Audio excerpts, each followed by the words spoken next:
Hello and welcome to My Wife Hates Musicals, the only way I could get my wife to go watch Wicked Part 1.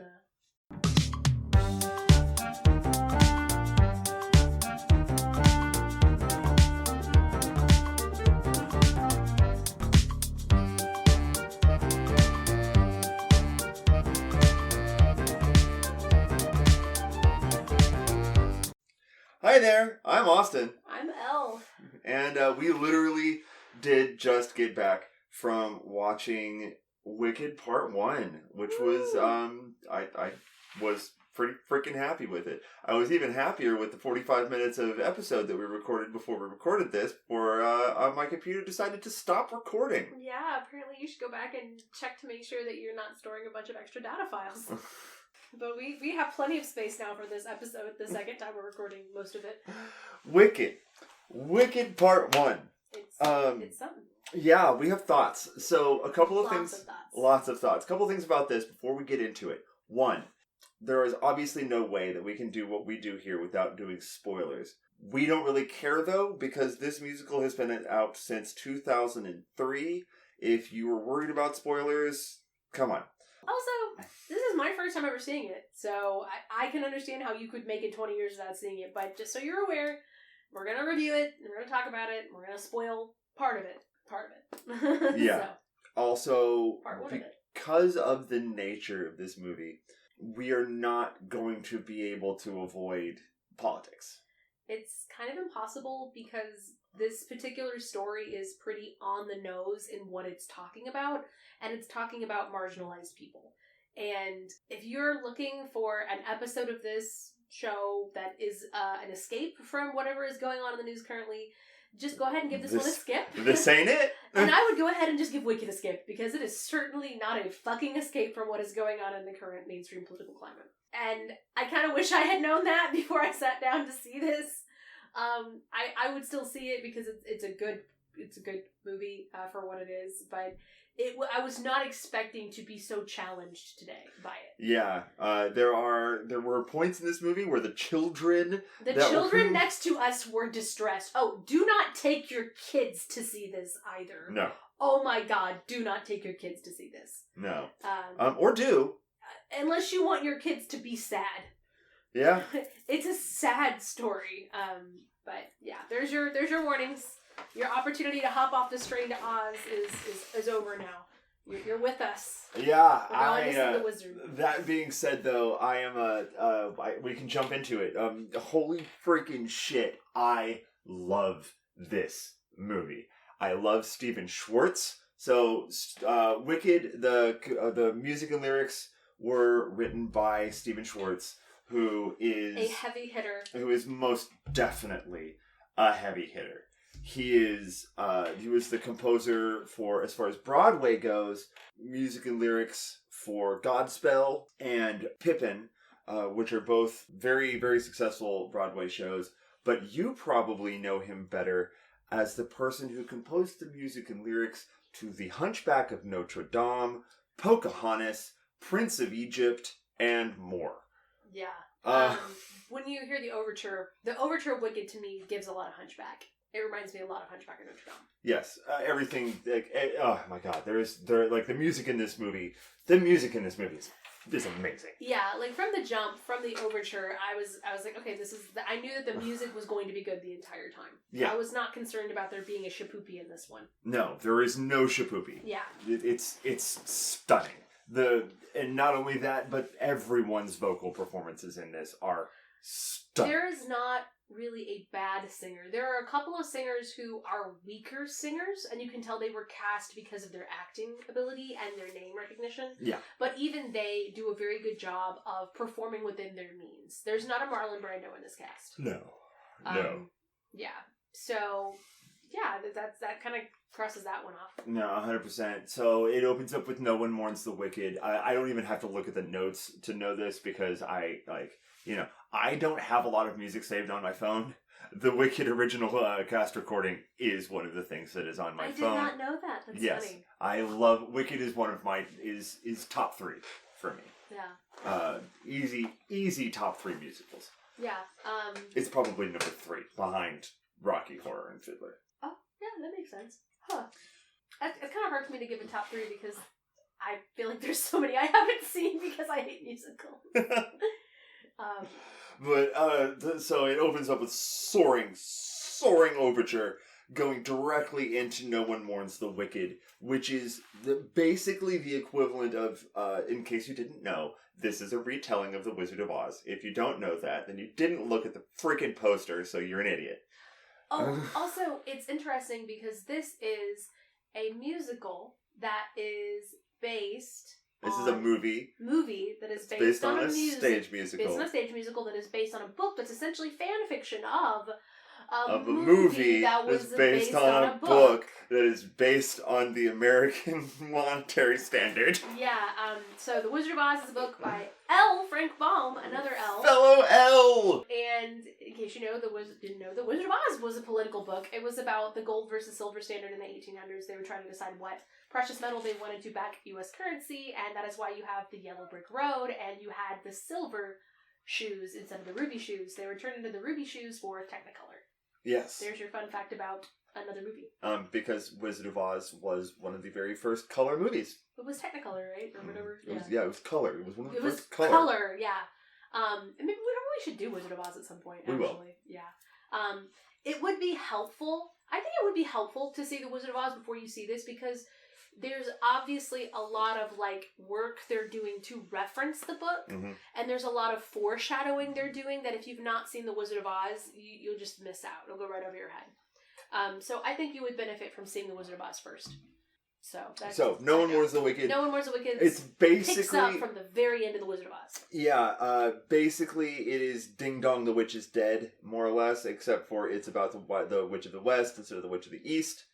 And you see Glinda come down in her bubble into Munchkinland.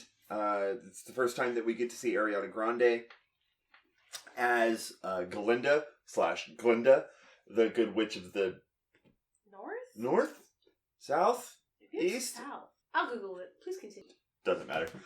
But yeah, she comes down and she's obviously very pink. Very, very pink.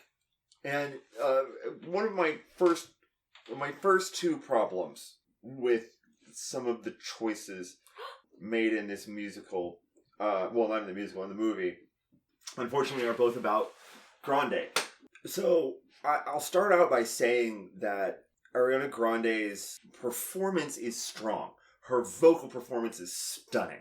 She nails it. It's a hard part to sing, and she does it very, very well. That being said, my first issue is purely aesthetic, and trigger warning, I am going to be talking about body issues right here. Now, I know that everybody has a different body type. And Austin has historically been a very slim person who has gotten a lot of shit for being a skinny person. Yes, I'm very, very tall and very, very thin. In my first driver's license said 6'3", 135 pounds. So I know what it's like to be thin. But I feel like I've seen Ariana Grande throughout her career not be quite this thin. She is almost alarmingly thin in this. And not only that, but they chose to accentuate it in her face with contouring. And you can see the contouring. It doesn't look like it's even that well blended in her chin and underneath her cheekbones, to where it almost looks alien. And I don't know if that was a choice. If it is a choice, it's not a choice that I really understand in the context of the story. It doesn't make a lot of sense for me. And if it wasn't a choice, and that's just the way she's looking right now, because she hasn't looked like that to me historically, it is a little concerning. It's a little jarring. If you're not expecting to see her, yeah. It's a little jarring. And I know it sounds shitty because if that's just how she is and that's just how small she is, I feel bad commenting on it. But I don't feel like... She has not always been that size, and there's been a big discussion around her body, unfortunately. Because people always want to police people should look like, unfortunately. And I'm not trying to do that. We're not doing that. I was more concerned. She has made comments that she is in a healthier place now than she has been historically, which is why she's as slim as she is. Okay. But I do kind of agree that, they didn't need to carve her out. She's carved. No. She's plenty carved by existing. Yeah, it was the makeup. The makeup choice was really what and I some found of the odd. costume choices were a little, like, I don't know that necessarily all the costuming flattered her. Yeah, Arrigo's costuming was great. I loved the costuming broadly in this. It was very creative. Yeah. Very, very 20s and 30s inspired. I could see that. Yeah. Lots of pinstripes, lots of... Glinda is the Good Witch of the South, by the way. So, the Indeed. Sorceress of the South, the Royal Sorceress of Oz. Yeah. Ruler of the Quadling Country? I don't know. There's a lot of there's so much backstory that it gets into in the book that is not in the musical. Oh, so fair. this musical is based on Wicked, the true story of the Wicked Witch of the West by Gregory Maguire, which is an interesting book. It's like a fan fiction of the Wizard of Oz. I mean, yes, but it's a weird book. It is a very strange book. It's oddly horny in a very uncomfortable way. Which we discussed today at brunch. Apparently he does not describe sex scenes very well, yeah? No, it's like all the stuff that's in there that's sex related is not sexy. It's off-putting. It's weird. It's a choice. It's a really well written book, but it's off-putting. I don't know. I'm not Did they gonna... take the best parts of the book for Wicked the Musical, basically? They took a broad overview of the book. I'll be commenting throughout our commentary here about some of the choices that the musical made that are pretty significant departures from the book. I have read the book several times. I don't own it anymore. Most recently, I listened to the audiobook, which I got from my public library on the Libby app. If you don't have the Libby app, you should check it out. Oh my god! Cynthia Erivo's with a woman. Love that. Oh my god, that makes so much sense. Okay, I'm so sorry. Are you just sitting here reading Wikipedia? No, I didn't mean to. I was looking at something else, and then I popped up an article about her and her partner, and I was like, partner? That can't be a man. They don't say partner when it's men. They're so cute. Okay, I'm sorry. Please continue. Is she naturally green?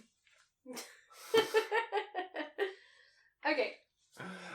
So yes. So back to the thing. We see here. My other issue with Grande is more of a performance choice, honestly. So, if you don't know, Wicked was a stage production mounted originally in 2003. Starring Kristen Chenoweth and Idina Menzel. Kristen Chenoweth, who went to high school with, or went to the same high school as... Yes, my father would like you to know that he graduated from the same high school as Kristen Chenoweth, Broken Arrow High School in Broken Arrow, Oklahoma. And Carrie Ann in a class of 5. Yes, I'm not going to say what year he graduated from Broken Arrow University, because I don't want my dad to look old. And she probably doesn't know. I know what year he graduated high school. Really? That's impressive. I don't know. I forget when I graduated high school. I do, and I'll go ahead and tell you it was 1976. Wow. With Bicentennial. Oh. That's why I remember it. Cool. Because they had red, white, and blue graduation robes. Oh, that's cool. It is what it is. So these roles were originated by Idina Menzel and Kristen Chenoweth, and they are some of the most iconic roles in modern Broadway history. And not only that, but some of the most recognizable. It is by far Kristen Chenoweth's most recognizable role, far and away. No comparison. And Idina Menzel, for sure. Yeah. Except for, like, maybe Elsa. Yeah, maybe Elsa. Idina Menzel did sing Elsa in the Disney movie Frozen. She was in Rent, too. But she also was the original cast of Rent. And she was the Maureen, but so it's an ensemble, you know. Yeah, but these are by far their most iconic roles. And I feel like Ariana Grande fell into a very common trap when you are reprising a role, and that is to end up doing a bit of an impersonation of the person who originated it. Ariana Grande is a bit of a comedian, chameleon, and a bit of a comedian. She has amazing comedic timing. And but that's she very good. Does emulate Kristen Chenoweth's speech patterns a bit. And it gets better as the show progresses, and she stops being quite so schlocky about it. Because at the very beginning, Glinda is just obnoxious. Oh, yeah. And she's great at being obnoxious. I fucking hated her the first, hours. I was just shut the fuck up the first hour of this movie. Honestly, that's one of the strengths of this musical is the characters are not static. No, it is a journey for Galinda. It's a journey for Galinda. It's a journey for almost all of the characters. There are almost no static characters in this show. Yeah. Except for arguably Madame Morrible and the Wizard. every character changes in this. But yeah, I did feel like at least initially she's doing a Christian Chenoweth impersonation. That being said, she's great. So we go into flashback. Yeah, so the very beginning of the movie, if you've never seen the stage show, and I don't know if it's different from the stage show, it's a little confusing because they take it up from the very end of The Wizard of Oz, and they show everyone's reaction to the witch dying, and it's obvious that Glinda is kind of like trying to humanize Elphaba, or the Wicked Witch of the West, right? Yes, because everybody is torches and pitchforks. We're happy. Let's burn this man. Yeah, because they roll in an effigy. And they're like ripping down the posters, and they're super thrilled that she's dead, and it's obvious that Glinda has complex feelings about it, and the entire scene kind of sets it up. It's a great scene. It reminds me, it's Stephen Schwartz, Prince of Egypt, Hellfire, giving those kind of vibes. Yes. And Glinda's like, it's obvious that Glinda's like, all right, guys, we had our nice little party where we burned our effigy. It's time for me to go. And she hits her little bubble button. Oh, well, she goes and tells the backstory of her childhood. Oh, of her childhood first. I'm so sorry. Yeah. So she does set up the childhood. Glinda had a Elphaba had a shitty childhood. Yeah, it's shown that her mother was unfaithful to her dad. Her dad is the governor of Munchkinland. No. Yeah. Munchkin? Maybe? I think so. Yeah, he is the governor of Munchkinland, the eminent Throp. Yeah. God, he's a douche. Yeah, he's a douche in the book as well. In the book, he's a preacher. Oh, God, I could get those fucking vibes. And the governor. But yeah, I could get why he was a bit of a... Well, I don't know. So... It's implied that Elphaba's mom cheats. It's not implied. She cheats on her dad, but it's implied that Elphaba is the result of that cheating. And Elphaba comes out green. Yeah. And Elphaba is delivered by a bear, and I was not expecting talking animals in the show. It's also implied in the show, because of who sings the part, that her actual father is the wizard. Yes. Who, this is our first opportunity to hear, if not see, the inestimable Jeff Goldblum in a musical role, he was good. He was solid, yeah. Yeah. He didn't do anything beyond his capabilities. Yeah. He was very within himself. He's perfect, smarmy Jeff Goldblum. He's Jeff Goldblum. He's Jeff Goldblum. He's just Jeff Goldblum everywhere. Yeah, I mean, which he does in every movie that he's in. That's why you hire him. If you want Jeff Goldblum, you hire Jeff Goldblum. Yeah. Mm-hmm. And so her childhood sucks, and she's born green, and literally comes out of she yeets out with magical powers. Yeah. Then they jump forward a little bit, and they show that her sister's in a wheelchair, and Nessa Rose, and then dad hates her basically, but that the bear lady cares for Elphaba. Yes, which is a major departure from the book. Her nanny is just an old crazy woman. Okay, well, I kind of liked the bear. Fun little woman. They set the animal thing up really early, and which I liked. Her nanny is a major character in the book. Oh no shit! Okay. Yeah, her nanny stays with her throughout her entire life. Oh, okay, cool. All the way up until her death. I don't hate that they used the opportunity to show that Elphaba had a connection with animals earlier. And it also initiates the concept of capital A animals. Yes, because there are talking animals within the world of Gregor Maguire's Wicked series, so Wicked and its sequel, Son of a Witch. Great name for a book. Right? Okay. That there are talking animals. There are normal animals, and then there are talking animals. Animals that talk have a capital A. So the midwife is a wolf, and her nurse is a bear. Yeah, I liked her. She's like, we'll take care of you. And I was like, finally someone's nice to this baby. Yeah. The dad's like, get it out of here. And I'm like, fuck you, dude. She didn't choose to be born green.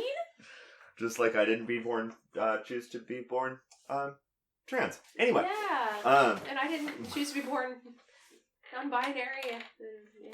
Yeah. Mm-hmm. Yeah. Anyway. And yeah, we established that her sister's in a wheelchair and her dad hates her, and that the kids pick on her because she's green, and again, she has magical powers she can't really control. Flash forward back to the scene with everybody in Munchkinland being like, burn her! Burn the witch! We can't burn her, we'll burn a statue of her! We'll have a big she's party, already dead. and we'll take drugs in the desert. That's not Burning Man. Okay, it's a really shitty Burning Man. It's not even a Burning Man reference. They're just burning her in effigy, that's a thing. But that happens. And she's trying to bounce out. She's like, alright guys, it was a great burning. We did some burning, I'm heading out. Gotta go back to Oz since there's no wizard anymore. She hits her bubble button, boop, and it turns on her car or whatever. And someone's like, Did you know her? You knew her, didn't you? You know her? And she's like, hold on, I can't hear you. And she hits the button, or she pops the She bubble. pops it with her wand. Yeah. And she's like, I knew her. Or no, I was friends with her. Well, our paths crossed. It was in school. You know, that one summer in college. Like, she quickly reels back their relationship. And that's when we start the musical proper. In earnest, yeah. Now we finally start the show, and I'm way less confused. We get to the beginning of the show. Nessa Rose is going off to college at Shiz University. Dear old Shiz. Ugh, I hate the school name. That just irritates me. I'm like, cut it off. So that's the second musical number, which is Dear Old Shiz, which is the, I guess it's the school song, but it's good. Is that in the musical as well? Mm-hmm. Okay, cool. So Nessa's just trying to be normal, just trying to have a normal life, and Glenda's there, and Glenda notices Elphaba, and everyone's like, ew, she's green. Like, Glenda sees her, she's like, you're green! And she's just like, I am? This is like it's pretty awesome.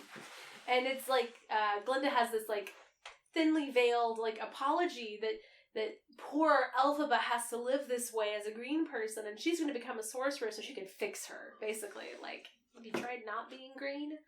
You know?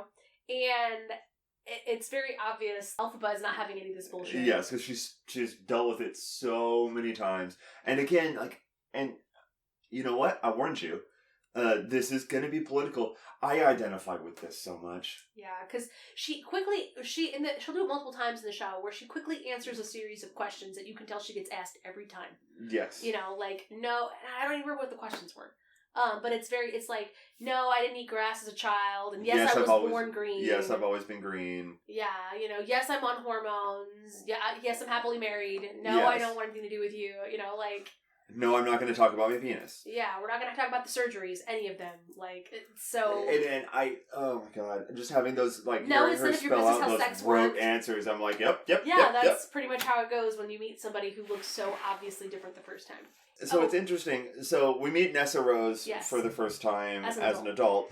And this is one of those departures that I was talking about. There's two major departures in this. In the musical, Nessa is just handicapped. In the book, she is handicapped because she doesn't have arms, which is interesting. And in the show, in the movie, she's in a wheelchair. She's in a wheelchair in both. Oh, I did not realize she was in a wheelchair. She's in a wheelchair in both. Okay, please, thank you for that. I didn't know.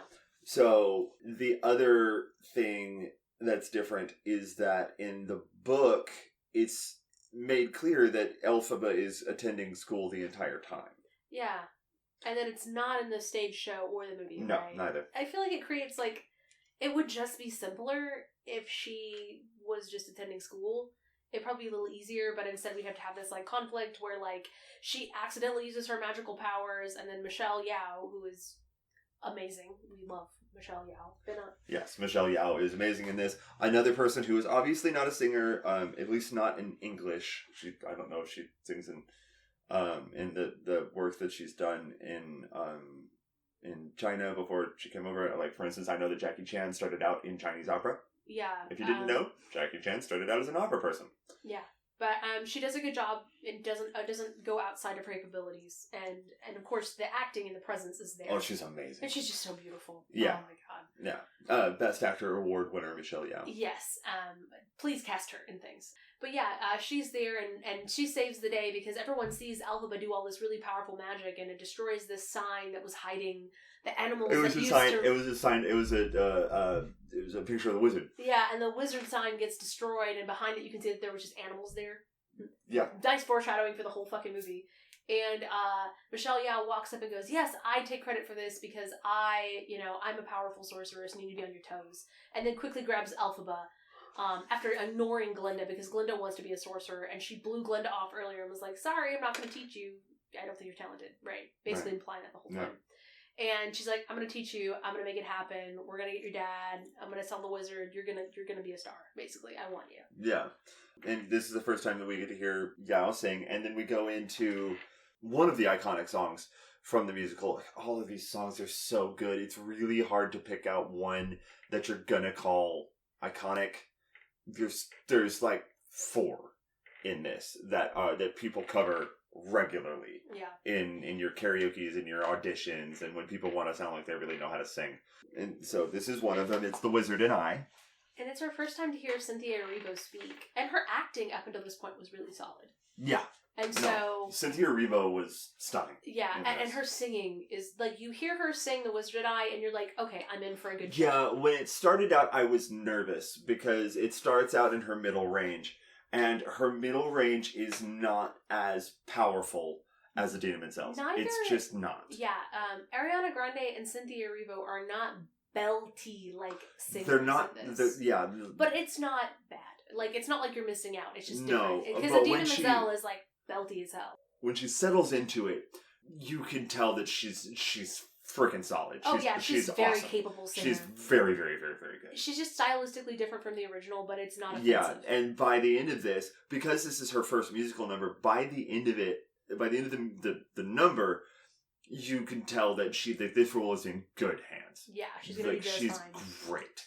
It's a really solid number. There are 2 extras that react appropriately to a random person singing very close to them and run away, and I really appreciated them. And there was another scene where they were playing around with light traveling through colored glass and using color theory to cancel out her green skin. Yes, which is her deepest wish from the wizard. Yeah, this is one of my favorite lines in Broadway, which goes, "Since folks here seem to an absurd degree to be fixated on my verdigris, would it be alright by you if I degreenify you?" And I'm like, it's just great wordplay. Yeah, it's a good number. And do you know what verdigris is? If not, look it up. We'll wait. Are you back? Yeah, it's copper rust. Or brass rust. But yeah, it's a solid number, and you're like, okay, we're in for a good show. Yeah, so far the choreography is great. It's fantastic.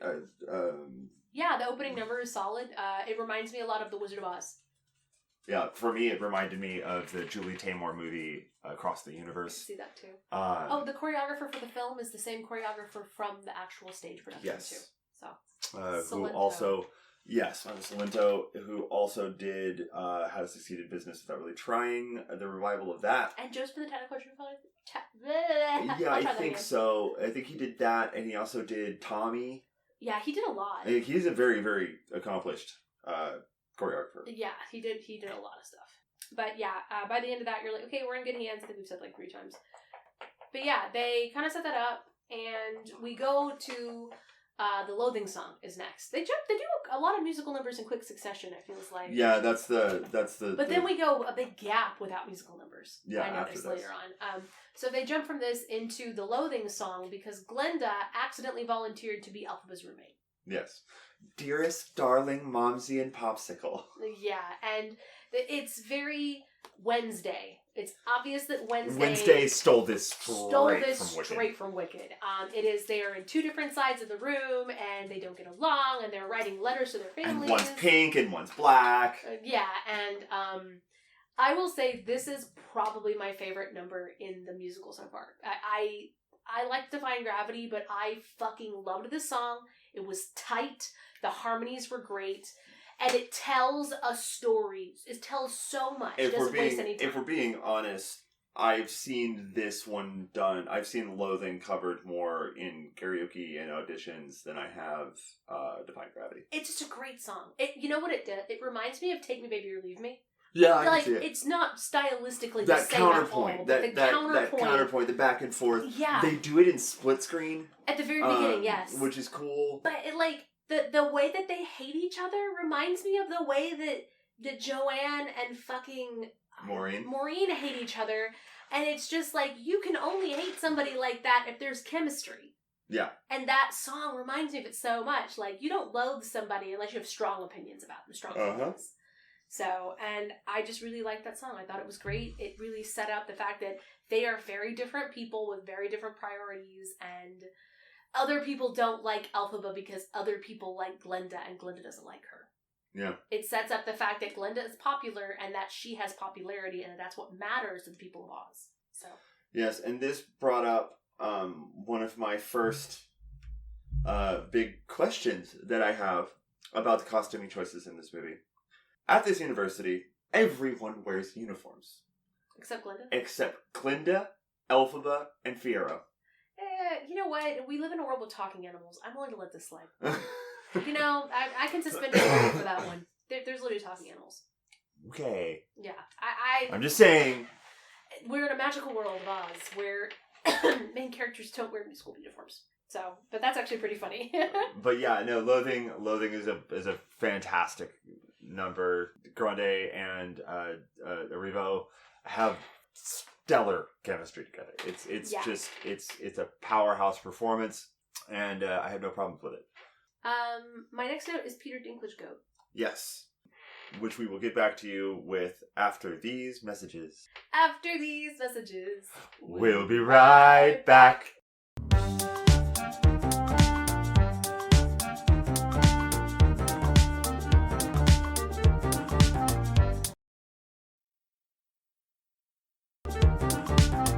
And we are back. And we have ice cream. So if you hear clanky noises. And brownies. And yes, brownies all about. Mm-hmm. Now we get into the politics. Yeah, the plot actually starts. Mm-hmm. The intrigue. So we are introduced to Dr. Dillamond, who is a professor of history and a goat. Yeah, I really like him. And he is played we didn't really look at the IMDb before we went into this. Yeah, we were surprised. And we were like, who is this goat? Like, who is playing this goat? This person's amazing. I love this goat. I love my favorite character so far. It's freaking Peter Dinklage. Mm-hmm. Who, of Game of Thrones fame. And also from Death at a Funeral, which I loved him in that. Mm-hmm. He was in one of the X-Men movies, too. He also did a movie where he played, he was like a composer or something. I never saw it. It looked really good. Yeah. He was in Cyrano, too. Oh, yeah. He's just really talented stand-up guy. Also, very good singer. Mm-hmm. I was very surprised by his singing. I knew he was in a band at some point, but that doesn't mean anything. Yeah. But he was. So was Russell Crowe. Yeah. He was legit a very good singer. I think he did a great job.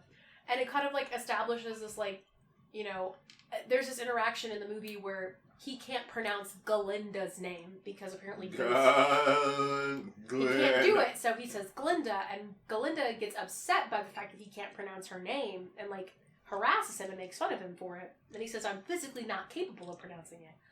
And Elphaba kind of interrupts to go, maybe the most important thing in his world is not pronouncing your name the certain way that you think it needs to be pronounced.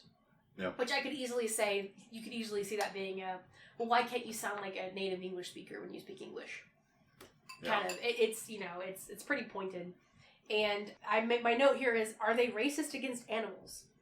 So the answer to that is. And then very quickly it is established that and then my next note is, oh wow, the scene with the animals is distressing. Yeah. I don't remember what scene that was in reference to. Well. Oh, it's the one. Is it the same scene with the chalkboard? No, It's a different scene. Please continue. Oh, it is the chalkboard. So he starts going through projections of what he's supposed to be doing for his lectures, and he gets to one slide. And it pops up and it just says, in scrawled handwriting, animals should be seen and not heard. It actually, this is where I went, I did not realize this movie was going to upset me like it upset me, and this is where it really started for me. This was hard to watch. Mm-hmm. I didn't know that, I knew that there was I knew that Elphaba was going to be this anti-hero type character, but I didn't realize that the people of Oz, just the entire runtime, are absolute shitheels. Mm-hmm. There's not really any redeemable people. They're all bad. And that's the one thing that I really didn't like about the movie is that, maybe Fiyero, but, there isn't a good character aside from Elphaba. Mm. They're all bad people. And the animals are the only good ones, and they get shot upon the entire movie. And I'm like, this is hard to watch. Yeah. I can't really root for anybody, So, Elphaba is the only person that stands up for him and is defending him. So after this thing pops up, he ends class and runs, leaves the class. She helps him clean up, and they have that interaction where he says bad. Yeah. Which is upsetting. Because you're like, why is he talking like a goat and not a person? No, this is when they go into the musical number, Something Bad. Yeah, something bad, exactly. Yeah, so she follows him to his place of dwelling, where he's meeting with other animals talking about all the terrible stuff that's happening to animals right now. Some of them are losing their power of speech. They're being taken out of jobs. Dillamond is the only animal professor left because they've started denying jobs to animals. And it's really dark. And in the musical, in the non-movie version of the musical, there's a musical number about it, and they cut most of it, which I was very sad about. It's not a very long number. They kind of turned it into this conversation instead. Mm-hmm. They replaced this musical number where it's the goat and Elphaba singing, and they replaced it with this conversation between all the animals. Yeah, which works for a film. It does, but I would have rather heard more of Peter Dinklage singing. Yeah, I will say that I really enjoyed the singing. I could have stood for more of it. But that scene, very distressing, because it reminds me of so many conversations that we have all had post-election as members of the gender non-conforming community. Yeah, because some of the animals are like, I'm leaving. I'm leaving before, I can't say goodbye. Before I can't say goodbye, before I can't speak in public, before I can't hold a job, before I can't use a restroom in public anymore, before I can't access my health care, I'm leaving before I get the opportunity, before I don't have a choice. Mm-hmm. And that distressed me because I was like, well, shit, I didn't realize it was going to just be like my life right now, only with cute, fuzzy animals getting the taking the piss, and that upset me. I was like, fuck, Yeah. It was I had forgotten just how much this reflected the current climate. Yeah. And it is hard to watch, but I'm glad this message is coming out now because it is important. And we hear it. My wife hates musicals. We really try and be a refuge to where you don't have to hear about this. But when it comes down to it, at the end of the day, you can't bury your head in the sand. You have to know that the consequences of what happened in November, and it didn't just start then. Yeah. This has been happening for a couple of years now, and it's scary and it's dark. Elle and I live in Texas, and things are bad here. Yeah, things are bad if you're an animal. It's bad. LA. Yeah. It's bad. And I think that's why they brought this movie out when they did, is because this is social commentary that needs to be had. Well, I mean, I do think that that's kind of pointed, but I really do think they brought this movie out to make money, to make gobs of fucking money. Yeah. But there are definitely choices in the storytelling that I think that were relevant when the guy wrote the book, and when the musical came out in 2003. These conversations have been had over and over again with different groups of people, unfortunately. Because when it came out in 2003, that's actually, it came out the year before the first states in America legalized gay marriage. Mm-hmm. Which happened in 2004. Yeah, in the early 2000s, we were still dealing with sodomy laws. We're just having homosexual sex was fucking illegal. I think Lawrence v. Texas was the court case from the Supreme Court that struck down sodomy laws and said they were unconstitutional. I think that was 2010 or something. Yeah. We've come so far in such a short amount of time, and it's terrifying to think that we could just crawl right the fuck back. Yeah. So. Okay. Rant over.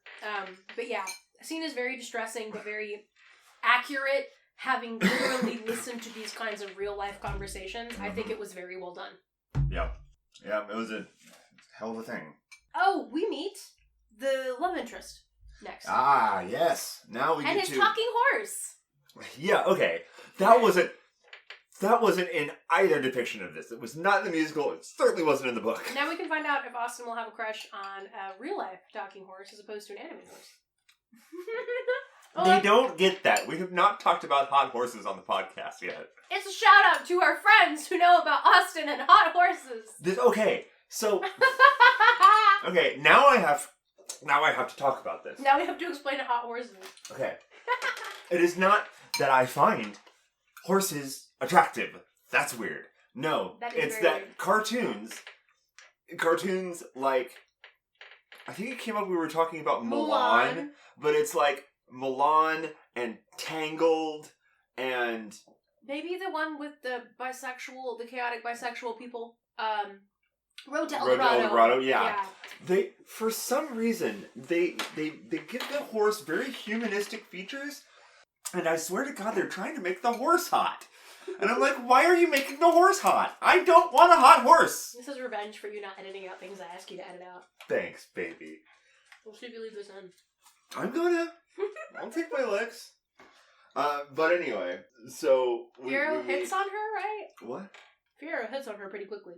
Yeah, immediately. And mostly because she doesn't want to have anything to do with him. He finds her intriguing because she's the one person that doesn't fawn all over him. So this is Fiyero, the Prince of the Winkies. Oh, and she says something to him, And she's just like, are you always yada yada yada? And like, he goes, well, sometimes I'm asleep. Oh, that was a really funny line. I wrote it down.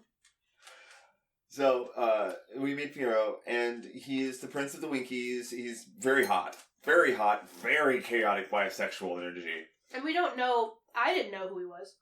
I was like, oh, some random dude in the woods. I wonder if he's gonna be relevant. Oh, wait, he's the hot guy. Okay. Yeah, no, and this like, props to them for making a bisexual male character. Is he bisexual in the book? I think so. Oh. There is definitely bisexuality in the book. Oh, okay. Well, his interactions with Bo and Yan were pretty funny. Yeah, well, no, he flirts with all the guys. Yeah, he does. He flirts with SpongeBob, too. He flirts with SpongeBob, he flirts with a bunch of the random extras, he flirts with everybody. I love it. We stand. And we have, so this is the musical number that I would cover from the musical all the time. It's called Dancing Through Life. It's fantastic. The choreography in it is fucking dope. Yeah, oh, you know what it reminded me of? Mm-hmm. It takes place in the book room. Yes, the book room. But it reminded me of Mary and the Librarian a little bit. Yes, like, except for this is the most impractical library ever. I will say, it is a solid number, but in my head I kept comparing it to Mary and the Librarian and going, that's a better number than this one. Only because it's my favorite number from the musical. But, yeah, it totally reminded me of that, and I was like, I wonder if that was like an homage. I don't know. But yeah. No, I don't think so. It was a number in a book room, which is what I'm going to start calling libraries. It's a book room. Glinda giving him the tour, and this is the book room. This is the book room. I want a sign. I hear there's a lot of rare books in here, and some of them are even medium rare. No, did she actually say that? Yes, she does. Yeah. Oh my goodness. It was, that happens. So we meet Firo, and he meets Galinda, and they fall in like with each other.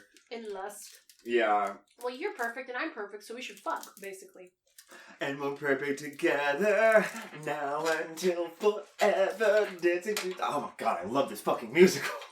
Yeah, the number basically is, this number basically is, I refuse to think about the implications of life and how it actually is. Yeah, dancing through life, mindless and careless, makes you wear less trouble and strife. And like, my whole time, like, he says that, like, not thinking, he says, like, literally just a line about, like, not thinking or something, and I'm like, oh, this guy's gonna be the Scarecrow.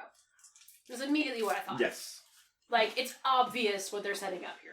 We've met 2 so far. Oh, yes. Because in this... SpongeBob. Bach, Bach is a munchkin who is in love with Glinda. And... In real life, too. Really? Oh, yeah. That's a thing. Yeah. We're not going to get into that. Yeah. None of our business what they do with their personal lives. So... But he played SpongeBob in the musical. The SpongeBob musical, which was surprisingly solid. So we met him at the very, very beginning, and then we find, so he introduces himself, and he says, "Hi, my name's Bach Woodsman." And we were like, oh, fuck. Well, you knew, but I was like, fuck. Yeah, I didn't know at first. So Bach, in case you haven't seen it, they are insinuating that Bach is going to be the Tin Man. And the Tin Man doesn't have a heart. Yeah. And is in love with Glinda. So I'm like, oh, fuck me. Okay. And then Firo is dancing through life, mindless and careless. Yep. If I only had a brain. Mm-hmm. It's a good number. I enjoyed it. Yeah, I love that number. The dancing is fantastic. So, during this... I wrote, wait, is he going to be the Scarecrow? And then after that I put, God, I hate Galinda. I don't know what she did. The hat. Oh, the hat thing! The hat. Glinda... And, like, her buddies are having this conversation. Oh, Glinda also, in the previous library book room scene, pawns off the woodsman, pawns off SpongeBob onto Nessa. Yes. Because she's like, you would be my hero if you asked Nessa out. And so he takes Nessa, they're all gonna go, like... See that wonderfully tragically beautiful girl. Yeah. The one in the chair. It seems so unfair. Yeah. So, yeah, she pawns him off on Nessa, and Fiero's like, I see what you're doing here. You're perfect. I'm perfect. We're gonna fuck. And that's how that number ends. And so they go down to the Ostos ballroom, and her little friends come over, and they're, like, getting ready, and they're like, oh, this hideous black hat. And I'm like, wait, you mean the hat from the posters? Like, okay, guys. And she's like, my Nana makes it for me or whatever, and I don't hate anybody enough to give it to them. And I'm like, wait, I do. And so... she gives this hat to Elphaba. And they have like an interaction. I think at this point, Elphaba's talked to her sister, and her sister's been like, give Glinda a chance because Glinda hooked me up with SpongeBob. And I'm sorry, he's fucking SpongeBob. If I have a complaint about anybody's casting, it is SpongeBob, because he is just SpongeBob to me. I'm sorry, he just looks like a little twerp. No offense if you look like SpongeBob. He's a munchkin.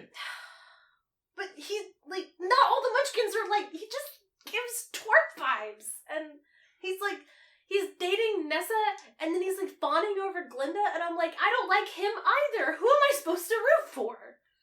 Elfie. Basically, yeah, she's the only one.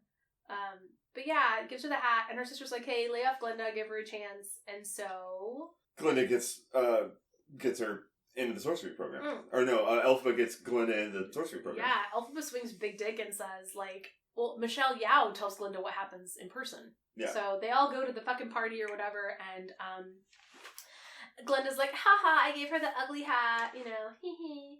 And Nessa's there, and they're all interacting, and then Michelle Yao walks up and gives her the practice wand. And it's just like, yeah, this isn't because I have faith in you. Like, I don't think you're going to be successful. Basically, like, I don't think you can do it. Dresses her the fuck down, and then says, I'm only doing this because Elphaba said that she would not study. That she'd quit. That she'd quit if you weren't part of the program, too. And Glinda's like, oh, shit, and I gave her the hat. And she's like, oh, and she's going to be here any minute. And it's like, fuck. And, like, all of Glinda's evil chickens come to roost at one moment. And yeah, and so she walks in, does this weird dance, and everybody's like staring and laughing at her, and then... Is the dance in the stage musical? I don't remember. Oh, okay. Well, I thought it was... But a similar moment happens. Also, and I don't know if this was in the musical, it also gives Wednesday's weird dance from Wednesday. Yeah. Like, there's so many parallels. But Glinda walks up, and she tries to do the weird dance with Elphaba, and Elphaba kind of shows her how to do it. And then because Glinda does it, everybody does it. And then this is when, like, the wall breaks, and Glinda and Elphaba start to become friends. Yes. And it happens very quickly when it happens. Yeah, and they are friends. Like, they are friends. They're friends, best friends in, like, 2 scenes. Yeah. But I don't hate how fast it happens because, like... I mean, yeah, I feel like there's time. There's enough time, and I didn't want it to drag. I'm okay with how quickly it happens, because clearly they had really strong feelings. And when they got over their shit, those strong feelings turned from, you know, it's like the enemies to friends trope. Yeah. You know? And they, like, hang out all night, and they go back to their dorm room, and they're sharing secrets with each other. And, what was Glinda's secret? That she's gonna marry Fiora. Oh, yeah, it was very great. And then Elphaba's secret is that she thinks she's responsible for her sister being in a wheelchair. I think I was in the bathroom for this. You were? Yeah. Oh, you guys are finding out live with Austin. Her secret was that her father was so upset about the fact that she was green that she had her mother take milkweed, I don't know. Had her take some plant the entire pregnancy so that the second daughter would not be born green, and it caused her to be born premature, and her legs don't work because of that, and her mother died because of that. And she blames herself for her mother dying and her sister being in a wheelchair. But Glinda rightfully reacts appropriately and says, that wasn't your fault. That was the plant's fault. You know, and it's just, she is just delightful at this point. I like Glinda being her friend so much more. I like her turning this very black and white, silly, I don't want to say dumb, but kind of dumb. Ditzy. She has this very ditzy but earnest worldview that once it shifts and she realizes that her and Elfie are going to be friends, like, I enjoy it a lot more when she does her, what's the opposite of a heel turn? Like, whatever. Face turn. When she does a face turn, I really start to like her. That's it, yeah. The opposite of a heel turn is a face turn. But, so, she does such a good job of making me hate this character and then really making me like this character. So she does a great job. Yeah, like I said, all of the characters in this are dynamic. Some of them positively, some of them not so positively. Yeah.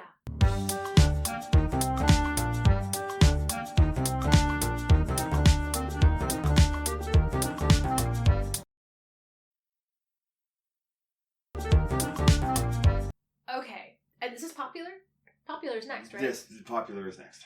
This is where we both felt like Ariana really came into her own at this part of the musical and stopped doing Kristen Chenoweth impersonation. Yes. Popular feels, and I have not seen Wicked, but I'm very familiar with the song Popular because Because everybody and their brother. I'm old, and I went to high school when Wicked was first coming out on Broadway, and I was in a choir program that did Popular. So I heard the Broadway recording of it, and I learned the song. I'm very familiar with the song Popular. And having heard Kristen Chenoweth sing it, I really like her version a lot. I think she really made it her own. I loved this number, the choreo, and I hate this song because I've heard it so many times. But the way they re-envisioned it, like with the dancing and all of the magical cases that open, like I don't know if that exists in the stage show. So in the stage show, sort of, and in the book, they're not magic, and in the show, they're not magic. Mm-hmm. They're clockwork. Thank you for clarifying. Yeah. Yeah, and clockwork is an oddly common theme in the book. It's a whole kind of steampunky side plot. Yeah, kind of steampunky. That's the vibe I was getting. And the wizard's really into it too. Yeah. Yeah. But she has all these really cool clockwork cases and she dances around them and breaks the song up for beats, which I thought was really a great directing choice. Mm. Like the director made the song longer than it would have been otherwise. I think it was like that in the stage show too. Oh, and I've never seen the stage show. But yeah, I really enjoyed the breaking up of it for the beats, and I like the way it was choreographed, and Ariana Grande does such a great job with this number. Mm-hmm. Yep. Yeah, it was very funny. Elphaba goes off, and... So this is where we get the truly distressing moment. Yeah, this is where actually I stopped taking notes. Yeah. Because I was like, fuck. Yeah. This is where the movie gets... Dark. So it goes to Dr. Dillman's room, and he's like, this will be my last day, and then the police come and drag him off. Yeah, he starts to explain that animals aren't going to be able to teach anymore, and it's like, what the fuck's going on? And they literally drag his ass away. By his horns. And it's so upsetting. It's really... And this is the part where the kids next to us were like, oh shit. Like, I could hear the distress. It's really upsetting. They, like, drag this goat away. And then Elphaba's like, what the fuck? Like, are we just going to let him do this? And then this guy brings out... The replacement professor. The replacement professor goes, why are we spending all this time talking about history when we could talk about the future? And it's a history class. And Dr. Dillman had already talked about if we don't learn our history, we're going to do it again. And literally this guy comes in and says, we're not going to pay attention to that. We're going to talk about the future. And he pulls this fucking sheet off this case, and it's a fucking baby lion in a cage. It's a lion cub. In a tiny, tiny cage. And he's talking about how cages are the future because we can put animals in cages, and if the cage is small enough, they'll never talk. And I was fucking gutted. I was like, what am I watching? This is so upsetting at this point. And Elphaba, like, freaks out, and she had brought Professor Dillman, a thing of poppies, because poppies are his favorite flower. Yeah. And she gets upset, and they explode in the room. And start just spitting their pollen out. And everybody falls asleep. Except her and Fiyero. And it's this quick moment of like, well, what are we going to do? And they grab the lion cub out of the cage and they run. And they share this moment where they get to the woods and they have a bit of a back and forth about it. And, you know... And she falls for him. Yeah, the falling happens quick, but they have a genuine connection. Like, It's interesting to compare their scene where they connect to the scene where he and Glinda connect. Yeah, this is the first time that Fiyero realizes that there are stakes in the world. Yeah, and she literally, like, reads him for filth at one point. Yeah, she goes, yeah, because you're miserable. Yeah. He's like, why are you so angry? And she's like, why are you so sad? Yeah, but, like, basically he's, like, running from school to school, flitting his life away from chick to chick because he's just trying to fill that void. He says, why are you always causing commotions? Oh, yeah. And she says, I don't cause commotions. I am one. Yeah, and that's, if that isn't the gayest thing I heard in the entire musical. Yeah, I was like, I feel that in my soul. Yeah, it's like, we are not here to cause problems. We just are problems. People just have problems with us. Yeah. If people would leave us the fuck alone, we would be normal, productive members of society. But no. People try and legislate our bodies, our choices, the people that we sleep with, the people that we love, the medicine that we take in order to make us be able to be successful in this world. And there are so many people out there who think that we don't deserve to make those choices about our bodies, about ourselves. And you know what? If you're a woman, they want to make that choice for you too. Yeah. Sorry. It's very true. And that's, it's not our fault that we are the way they are. And they want to paint us to be the villain. And that we get there in the story. Like, yes, it's not even thinly veiled. No, it's outright said. It's said in black and white. Yeah, so basically, Michelle Yeoh shows up, realizes that Elphaba's done this, and writes the wizard. And they get a letter back from the wizard saying, Elphaba, it's time to go. The wizard wants to meet you. The wizard wants to meet you. And so there's a cute little scene where we find out that... one fine day. Or one short day. Before that, we realize that Galinda and Fiyero are not clicking like they were before because Fiero's having thoughts. Actual thoughts. He's thinking. And Fiyero looks at Elphaba. She says, he's thinking, and I'm worried about that. Yeah, it was really cute, actually. And Fiyero looks at Elphaba and is like, I thought a lot about that day because they had a moment where they touched each other and it was like, obviously, oh, I skipped a song! Oh, you skipped your favorite song? Well, no, it's not my favorite one, but I actually kind of want to learn it. I forgot what it's called. I'm Not That Girl. I'm Not That Girl. So it's actually one of the best love songs I've heard in a musical because after their interaction with the cat, Elphaba sings the song that's just like... It's a lion. Sorry, it's a lion. But Elphaba sings It's a lion who's afraid. Yeah. Yep, it's a scared lion. Who's afraid? A scared lion. Yeah, and Elphaba sings the song where she talks about how, like, she's just not the kind of girl this guy's gonna fall in love with. And I really related to that because all of these musicals have these, like, love songs that I just don't fucking connect with. But that's a song I fucking connect with. So, yeah. Especially as, like, a queer person who, like, I've had guys that like me and I'm like, well, I'm not that kind of girl, too. Like, it connects on multiple levels. Being attracted to somebody or feeling like you're not good enough or you're, like, invisible to someone. Or like someone's not going to be attracted to you because you don't know if they're interested in you because you're the wrong gender. Or if you don't, or if you can't tell if someone's attracted to you because you've got blindness socially to that. I'm socially blind to whether or not someone's attracted to me or interested in me. Like, you literally have to spell it out for me. I can't even tell if I'm being hit on half the time. It took me a while. Yeah, like basically the winner was the most direct one. But so I understand that, that feeling of like being attracted to somebody and not knowing if they're attracted back or, I was not. I was like, maybe Elphaba should go sing obnoxious Irish drinking songs at him until he finally agrees to date her. I was just, it kind of, I thought it was a really cool number because that's not the typical love song that you would have in a musical. And they set up this really interesting love triangle. And then they go off to Oz.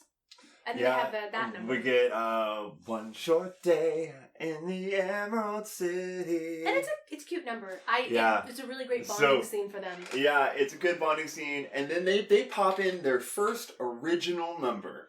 First number original to the movie where we get cameos from Christian Chenoweth and Idina Menzel. And I believe the guy who played Fiyero as well. They're like the Emerald City Players. They do the same thing that they do in fucking the Avengers movie. Oh my god, no! In Avatar. Oh, what? No, when they're in It's like the Avatar: The Last Airbender. No, I was talking about the scene in, I don't remember. It was one of the Thor movies. Oh yeah. Where where they do the story. It's one where they meet Hela. Yeah, that's Ragnarok. Yeah. Yeah, Ragnarok. You were thinking of the scene in Ragnarok where the players do the story. I was thinking of the Avatar: The Last Airbender show where they see the people in the Fire Kingdom tell the story of the Avatar thus far. Yes. And they're like commenting on like, oh, that's that. It kind of reminds me of that. But they're like, yes, the Emerald City Players and out come the original cast. The original cast of Wicked. And there's even these cute little nods where as they're telling the story, like they're setting up this bigger lore about the Grimoire, and it took us 2 hours. It took us. No, it was spelled weird. It was like Grimoire or something. That's how you spell it. No, like they said it weird. The Grimoire. Oh, the Grimoire. Yeah, like they say in this movie. By the way, I don't know if I've said this already because you've recorded this like 3 fucking times, but they pronounce everything oddly. And Grimmery is one of them. They have like these lovely little made-up pronunciations for things, so I can't tell if someone's legitimately dumb or if that's just how they say it in Oz.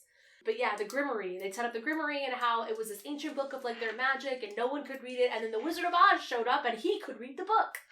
And then Chenoweth and Menzel like have their lovely little interactions where like it was actually really funny because Ariana Grande tries to like hit this high note and literally Kristen Chenoweth like shoves a hand in her face. Yes. And then Idina Menzel is like very supportive of, Erivo, and they dance around and then they end up going to see the wizard. Yes, finally. And then you see, they're like, you can see the wizard now! And they walk into the room. Oh my god. And they walk through, like, Planet of the Apes style, all of these armored monkeys. And they just look so stern and like, with the context that we have about animals talking and not talking and like animals being harmed, and it's very unnerving. Yeah. Yeah. And like, okay, come on. They're blue monkeys. We You know what's gonna happen. You know what's gonna happen to them. Yeah, we know what these monkeys are. But they go in and they see the wizard, and it's the big robot head. Uh-huh. And then, like, she says what her name is, and he goes, Elphaba! Hold on! And then he comes around. And it's fucking Jeff Goldblum at his Jeff Goldblumiest. And I was so bummed because I even know that he's a douchebag. He's the Wizard of Oz. Oh, but the way in which he's a douchebag. He does such a good job of, like, conning Elphaba, and I wanted to believe he's like, you'll have a home here. And, like, I get I wanted to believe that maybe he's interested in her because, like, he is her father, but, like, he probably was screwing around trying to make her. Yeah. Because he needed someone to do what he needed done.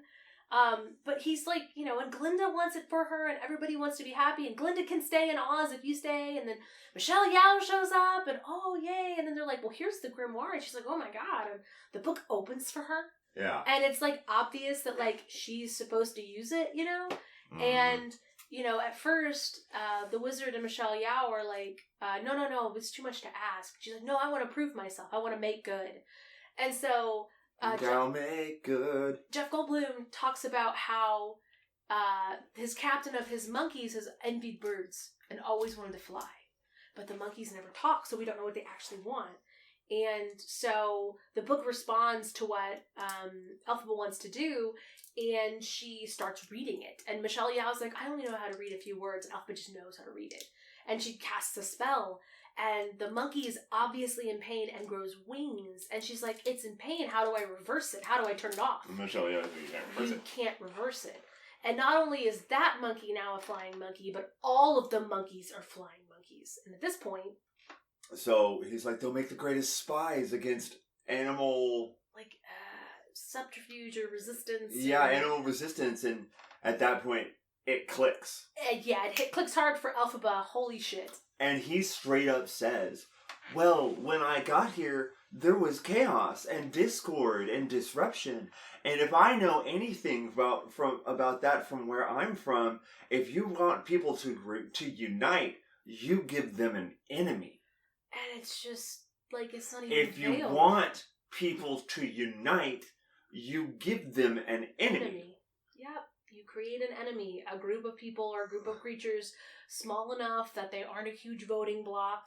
Wouldn't it be nice if this had come out? Your propaganda and your attacks on those people. Wouldn't it be nice if this came out before November? I don't think it would have made a difference, unfortunately. But maybe people will get something out of it. I don't know. And the thing that really boils down to is that the movie does a really great job of showing the fact that the people at large in Oz don't care. Mm-hmm. And that even Galinda, who cares personally about Elphaba, won't stick her neck out. Which is, it's very honest in that regard and not escapist at all in how it does that. Yeah. But, it's very real. Elphaba grabs the grimoire and, like, shoves it to the wizard and goes, why don't you cast from it? And she goes, you can't you? Calls it, sees through all the bullshit. She takes the book and runs. And then immediately it's like Michelle Yeoh flips. They both flip immediately, and the wizard and the wizard and Michelle Yeoh are like, yeah, go get the green one. She's a traitor and she's an enemy of the people, and find her. Tells the flying monkeys. And Michelle Yeoh goes on like the loudspeakers and tells all of Oz, find her. Find this green menace. This wicked witch. Yeah. And Glinda's like trying to get her back. Just need to apologize, yada yada. And it's like when they hear Michelle Yeoh say that over the intercom, you kind of see the realization wash over Glinda that like there's no going back. They're not going to try to fix it because Elphaba said she's sorry, you know. And well, and this is the beginning of Defying Gravity. Yeah, you can still be with the wizard, what you've worked and waited for. You can have all you ever wanted. Yeah. And then she says, "I know, but I don't want it. I can't want it anymore." Yeah, it's very much Elphaba realizing that she is not willing to compromise her morals, to, you know, and sell out the beings that she cares about and loves and empathizes with. The person for who personal brought gain. her up. Yeah, she's not willing to sell people out because she is perceived as one of the good ones or beneficial. Let's be clear about it. Sell them down the river is probably a good term. Yeah, that she's not willing to do that. And there's a chase scene with the guards. A lot of running and back and forth and singing. Then Glinda gives her... They try to take the hot air balloon out. Yeah, and then they stop them. And then Glinda gives her the cloak and says, "Go." Yeah, she casts the spell and the magic Chekhov's broom levitates. Yeah, and it's the witch's broom. And they have this really gentle, and their interactions are gut-wrenching. Mm-hmm. I really believe that those two are probably actually friends in real life. Like, I have a hard time believing that's just acting. Mm-hmm. Their connection is really strong. We skipped the virtue signaling white woman part. Oh, what part was that? Where she changed her name. Oh, we totally forgot about it. It's not even that important, but yeah, it's really true. At one point, Glinda, before they get on the train, it's actually, I think, part of the reason I think that Elphaba says, "Come with me." Probably. I don't know. But way earlier, before they get on the train to Oz, Glinda changes her name from Galinda to Glinda because the goat couldn't pronounce her name and she was in solidarity with the goat. So she's like, yeah, we're like, okay, cool. It's just like those, you know, it's a virtue signaling straight white lady. So at this point, they have this interaction where Elphaba's like, "Come with me, we could do anything together," and Glinda's like, "I can't," basically. She doesn't say it, but she puts the cloak on her and tells her to go. And then the guards show up, and then there's like some fighting, and if you can't find me. Yeah, and this is a big scene, and she starts to fall, and then like she looks in the reflection of the skyscraper as she's falling, and she sees her as a child, and reaches out with her hand and then catches the broom. And then the part in the movie happens that Elle hates the most of the entire movie. What? Which is immediately after this, the credits roll. Oh yeah. So here's my big problem with this movie. It's half a fucking show. It's not a complete musical, and they're releasing the second part a year later. If you want to watch Wicked, just skip this one for now. Wait 12 months. I'm sure they'll release 1 and 2 at the same time. They'll probably bring 1 back out to theaters. It's not like there's really spoilers. The musical's been out since 2003. Yeah, just wait a year and watch it all together. I'm so fucking annoyed because this is not complete in any way. And, like, I thought maybe they would kind of make it feel like a part 1 and a part 2, like, you know. But this reminds me of the Deathly Hallows part 2. I went and saw part 1 in theaters, and because they made me wait a year, I literally never saw part 2 in theaters because I didn't give a shit after 12 months. Like, I'm gonna stop, and I'm gonna read what happens, because I'm not gonna wait 12 months to know what happens after this. She melts at the end. Exactly! Like, it's a prequel! I know what happens! And it really feels like a goddamn money grab to make this too, because I don't see how they couldn't make it one thing when it's based on a stage musical that's a 3-hour stage musical. It feels like a fucking cash grab because this is not a complete story. It's not. It's not a complete fucking movie at all. And I am very frustrated by that fact. It doesn't even sorry. Yeah, that's my biggest gripe about it, is it doesn't feel like a complete movie, and if you're the kind of person where you want to see a story in its entirety, just fucking wait. Don't see part 1. Just wait till part 2 comes out and see them together. So that's Elle's opinion. I think you should go see it. I think it's an amazing movie. I wouldn't want to wait until the end. I wouldn't want to wait till next year to see it at all. Yeah. So we don't agree on that. Fortunately, being married couples, we don't have to agree on everything. Yeah, this is very true. Want to do ratings real quick? Yeah, let's rate it up. Okay, let me get my pen. Because it is late.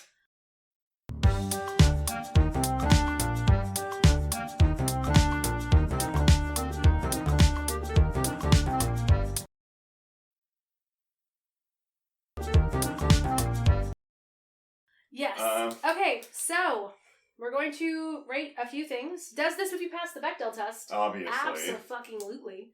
It's mostly women. Yeah. Who would you want to play in this musical? If I could sing it? Yeah. Elphaba. Yeah, I think I'd want to play Elphaba too. Who would I get cast as? Probably Fiero. Who would I get cast as? Probably an Elphaba. You would be cast as Elphaba. Honey, you're very sweet. You don't there's nothing that would stop you from playing this role. Nothing. That's fair.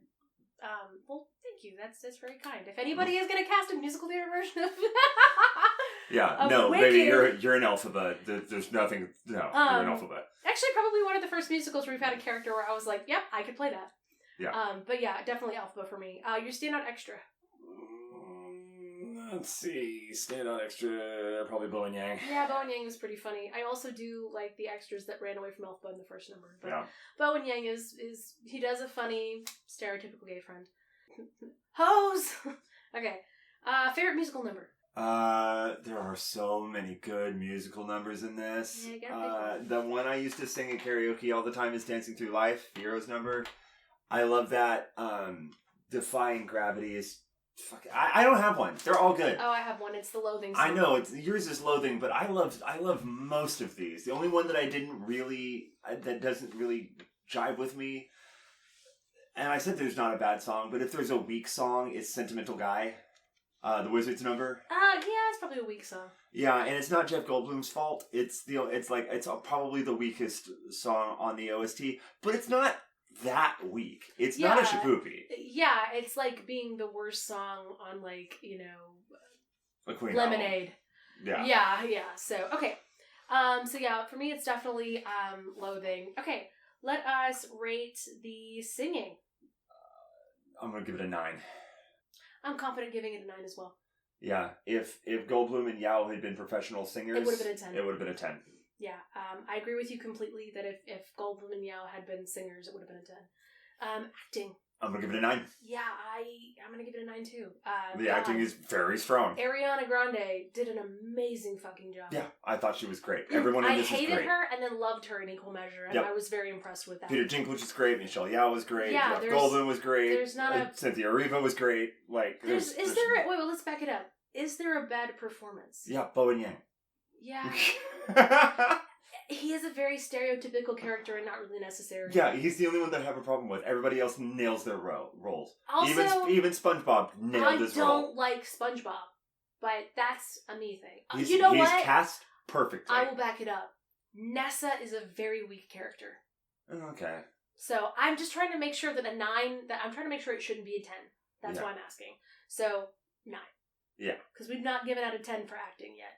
So sets. 10. 10. Absolutely 10. Sets are fucking beautiful. Fucking 10. Costumes. 10 for me. Yeah, the costumes are amazing. I have no complaints about it. I felt transported. Yeah, 100%. Composition. 10. Don't come at me for Steven Schwartz, man. Okay, let me see. What am I... Okay, am I confident? Am I going to give a 10 for composition this year? I gave 9s for... I gave 9s for the Music Man. Okay, it's definitely a little more interesting than Music Man. You're harsh when it comes to I am the composition. Simon Cowell of this show. We know this. You can give it whatever you want to. I'm giving it a 10 because I'm a Steven Schwartz fangirl, and I really don't like... I'm going to give it a 10. There's no bad number in it. There's not a bad number. And the score is just gorgeous. Choreography. It's not a super standout part of it. It's not like The Greatest Showman or Moulin Rouge or anything like that. It's not a dance musical. I'll give it... It's solid, though. I'll give it an 8.5. I'm going to give it a 7 just because of the lack of dancing. I think there was plenty of dancing in it. Well, I mean, when you compare it to other, Mary Poppins. Yeah, okay. I'm sticking with an 8. Yeah, I'm going to give it an 8. Yeah, I'll give it an 8. You're an 8? Okay, you're an 8 or 8.5? 8. Okay, so we're going for an 8. I'm going to give it a 7.5. Okay. Okay, I'll bump mine. Plot. This is where we're going to disagree. Oh, yes, absolutely, because it's half a show. I'm going to give it a 9. Okay, I'm going to give it a 2 because it's half a show. And I'm annoyed that it's half a show. Yeah, I get that. That kills it for me, that it's half a fucking show. I understand. it doesn't feel complete at all. Yeah, I know. It really doesn't. Because it's not. And it annoys me to no end that they broke it up. If they had not broken it up, it wouldn't be perfect for me. Yeah. So, okay. So your overall rating? A 9. Okay. You know what? I take it back. For this, I'll give it a 9.5. Okay. I'm gonna give it 8 because it's half a movie. Yeah. I have to. I'm a person where I actually enjoy plot. It's really important and critical to me to story. Yeah, and what sucks is this is of everything that we've watched, the plot in this is interesting. Is the most interesting and the most important of any plot that we've seen. And I will have to I will reevaluate all of my decisions when I can see the production in its entirety. But at this point, I feel like they bloated the first movie to make 2 movies to make more money, and that annoys me. I understand that they have to make money on it. I get that. But there are things they could have fucking cut. There is chaff they could have fucking cut to make this. It would have been a 4-hour movie. How long is the musical? 3.5. Because how long was this movie? Was like almost a 3-hour movie on its own. And also, I get the vibe that this was the most interesting part of the musical, and I have a feeling that the second part isn't going to be as interesting. It's good. No, the second part is really good. I looked at it. It's good. Okay. It is? Yeah, it is. Because I got the vibe that the second half was just going to be a quick downhill, ride to shit. No, it's the not. vibe I got. It's a completely different... It'll be a completely different movie. Yeah. It's kind of like the first half and the second half of Hamilton are completely different. Yeah, this is... sort of. Yeah. It'll be a different movie. Yeah. It's gonna be good. Yeah, and you know what? It is very competent, is competently directed. The writing is great, the acting is great, the singing is great. And if you're the kind of person where you already know what happens, and you're not bothered by that, go watch it. You're gonna have a great time, you're gonna enjoy it. If you'd rather just watch it all in all of its entirety for the first time, go ahead and wait 12 months. That's so little time in the grand scheme of things, and just watch it all together in November next year. I will say, in the next one, we do get a full, real musical number from Jeff Goldblum. We get some really good Glinda numbers. We get the romance between Bach and Nessa Rose. Nessa Rose comes into her own as a character. We get No Good Deed, which is probably my favorite number from the musical. I think I have heard No Good Deed. Yeah. And we get March of the Witch Hunters, which is another great moment. And for good, it's good. Okay. It's going to be very good. Okay, cool. I'm excited, and in 12 months we'll get back to you and let you know how Wicked Part 2 is. All right. And then maybe I'll give it a 2 for having the second half of the musical plot. Such a dick. All right, guys. You think I was going to give this a 10? I'm the Simon Cowell of the show. Okay, I'm done. Guys, in all honesty, in all seriousness, be safe. It's a dark time right now. If you're like us, if you're gender diverse, if you're queer, if you're a person of color. If you're an immigrant. If you're an immigrant, take care of yourself. Be safe. Find allies. Find comrades. Lift each other up. Take time away from social media, except for our podcast updates. Yes, and please share our podcast. But more importantly, share the load with each other. Yeah. Lift each other up and love each other. Yeah. We love you. So from my family to yours, happy Thanksgiving. Happy Thanksgiving. We're thankful for you. Okay. Bye. Bye.